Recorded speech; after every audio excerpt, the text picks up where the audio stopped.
یہ چیز یہ خان صاحب نے آج مزید کلیئر کر دی بات. اور سنیں، انہوں نے کہا حکومت میں موجود ریلو کٹے فوج کو ورغلاتے کہ تحریک انصاف کو ختم کر دو. اب ریلو کٹوں سے مراد میرا خیال ہے خواجہ آصف لال صاحب لے رہے ہیں، ریلو کٹوں سے مراد میرا خیال ہے عطا تارڑ صاحب لے رہے ہیں، ریلو کٹوں سے مراد اعظم نذیر تارڑ صاحب لے رہے ہیں، ریلو کٹوں سے مراد آج کی اگر علماء مشاہد کانفرنس میں شہباز شریف صاحب کا خطاب ہو تو میرا خیال ہے شہباز شریف صاحب کو بھی وہ یہ لے رہے ہیں، کیونکہ شہباز شریف نے کہا 9 مئی سے بڑھا، یعنی آرمی کو بتا رہے ہیں بھائی جان ہمیں 9 مئی یاد ہے، آپ پلیز بھولیے گا نہیں، یعنی ایسا لگ رہا تھا جیسے وہ بابر کرا ہے. انہوں نے کہا وہ جو ریلو کٹے ہیں نا وہ فوج کو ورگلاتے کہ تحریک انصاف کو ختم کر دو. میں نے فوج کو نیوٹرل ہونے کا نہیں کہا، میں نے غیر سیاسی ہونے کا کہا ہے. آج بھی کہتا ہوں نیوٹرل جانور ہوتا ہے، کہ میں فوج کو کہتا ہوں کہ غیر سیاسی ہو جائے. پھر سوال ہوا کہ اگر یہ عبوری سیٹ اپ قائم کیا جائے اور پھر یعنی نگران سیٹ اپ قائم کیا جائے، اس کے تحت الیکشن کروائے جائیں تو کیا آپ قبول ہوں گے؟ انہوں نے کہا جواب یہ کہ سوال ہی پیدا نہیں ہوتا. چیف الیکشن کمشنر سکندر سلطان راجہ ہی سب سے بڑا فراڈی ہے، اور موجودہ حکومت کے زیر اہتمام بننے والے عبوری سیٹ اپ اور اس چیف الیکشن کمیشن کی زیر نگرانی میں کوئی انتخابات بھی ہو تسلیم نہیں کروں گا.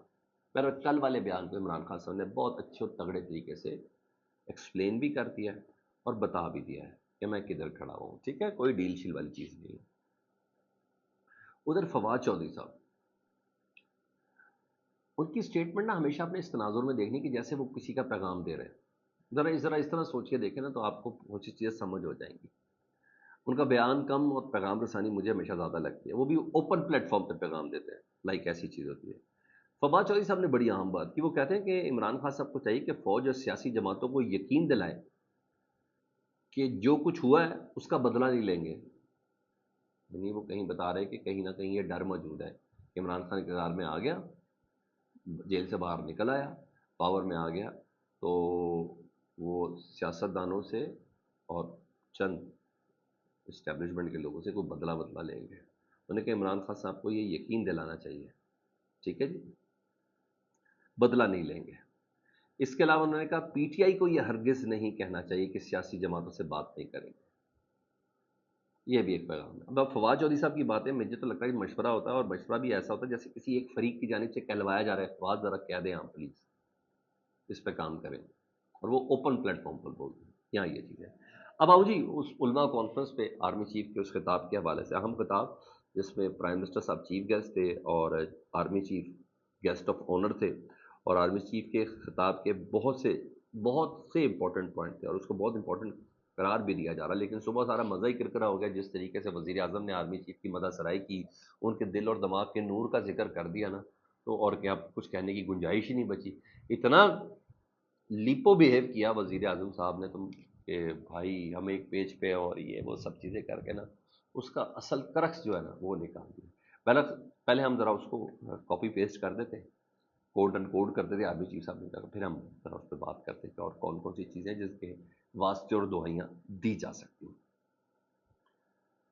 اچھا، آرمی چیف صاحب ظاہری بات ہے سارے علماء مشائخ کو اکٹھا کرنا ضروری تھا، آپریشن عزم استحکام بھی لانچ ہے تو وہ تعاون سب کا چاہیے، تو کوئی شک نہیں. انہوں نے قرآن و حدیث کے حوالے بھی دیے اور علامہ اقبال کے اشعار بھی پڑھے. وہ کہتے ہیں اللہ کے نزدیک سب سے بڑا جرم فساد فی الارض ہے، اور پاک فوج اللہ کے حکم کے مطابق فساد فی الارض کے مقابل میں جد و جہد کر رہی ہے. جو شریعت اور آئین پاکستان کو نہیں مانتا ہم انہیں پاکستانی نہیں مانتے. اور یہ انہوں نے پنچ لائن تھی، جو شریعت اور آئین پاکستان کو نہیں مانتا ہم انہیں پاکستانی نہیں مانتا. یہ ٹی ٹی پی کی شکل میں جو خارجی ہیں نا اس ٹولے سے متعلق انہوں نے بات کی. افغانستان کو انہوں نے پیغام دیا یہ کہتے ہوئے کہ ہم نے پاکستان میں افغانیوں کی 40 سال میزبانی کی ہے، ہم انہیں سمجھا رہے ہیں، افغانستان کی طالبان حکومت کو یہ سمجھا رہے ہیں کہ فتنہ خوارج کی خاطر ٹی ٹی پی پاکستان جو بنی ہوئی ہے، جو پاکستان اپنے ہمسایہ برادر اسلامی ملک اور دیرینہ دوست سے مخالفت نہ کرے. یہ افغانستان کو انہوں نے پیغام دیا. انہوں نے کہا دہشت گردی کی جنگ میں ہمارے پختون بھائی اور کے پی کے صوبے نے بہت قربانیاں دی، ہم ان کے ساتھ کھڑے. ساتھ علامہ اقبال کے انہوں نے شعر بھی سنائے، اور ہم لوگوں کو کہتے ہیں کہ احتجاج کریں لیکن احتجاج پرامن ہو، سوشل میڈیا کے ذریعے انتشار پھیلایا جا رہا ہے، یہ تمام چیزیں کی. اچھا، رب کریم کی قسم کہ ہم انتشاریوں کے سامنے کھڑے ہیں۔ پاکستان، اور یہ بڑی ہیوی اسٹیٹمنٹ جو انہوں نے دی، انہوں نے کہا پاکستان پر لاکھوں عاصم منیر سیاستدان اور علماء کرام قربان۔ ٹھیک ہے جی، ہم پاکستان سب سے پہلے، یہ سب انہوں نے بات کی۔ بہرحال میں آرمی چیف صاحب سے احترام سے، نہایت احترام سے بات کہنا چاہتا ہوں کہ آپ نے علامہ اقبال کے اشعار بھی سنائے، قرآن و حدیث کی حوالے بھی دیے، یہ شاید آپ کی تقریر کے تناظر میں بہت سوٹ کرتے تھے، اور ہر بات بہت عمدہ کی آپ نے، ہر بات بہت عمدہ کی۔ کہا جاتا ہے کہ اس کلام پاک میں بہت سے لوگوں کے لیے ہدایت اور بہت سے لوگوں کے لیے گمراہی بھی سی گئی، اگر اس کا مطلب لینا ہو اپنی مرضی سے۔ تو میں تو یہی کہوں گا کہ ہماری تاریخ اسلام میں، حدیث میں اور قرآن کے حوالوں میں ایسی بہت سی چیزیں جن سے اس وقت موجودہ صورتحال میں استفادہ حاصل کیا جا سکتا ہے، جس پہ فتح مکہ کے بعد پیغمبر خدا حضرت محمد مصطفیٰ صلی اللہ علیہ وآلہ وسلم کا کنڈکٹ، مخالفین کی معافی یا ان کے ساتھ روا رکھے گئے سلوک سے متعلق کہا گیا۔ اسی تاریخ اسلام میں میثاق مدینہ بھی ہے، اسی تاریخ اسلام میں صلح حدیبیہ بھی ہے، ان سے بھی استفادہ حاصل کیا جا سکتا ہے۔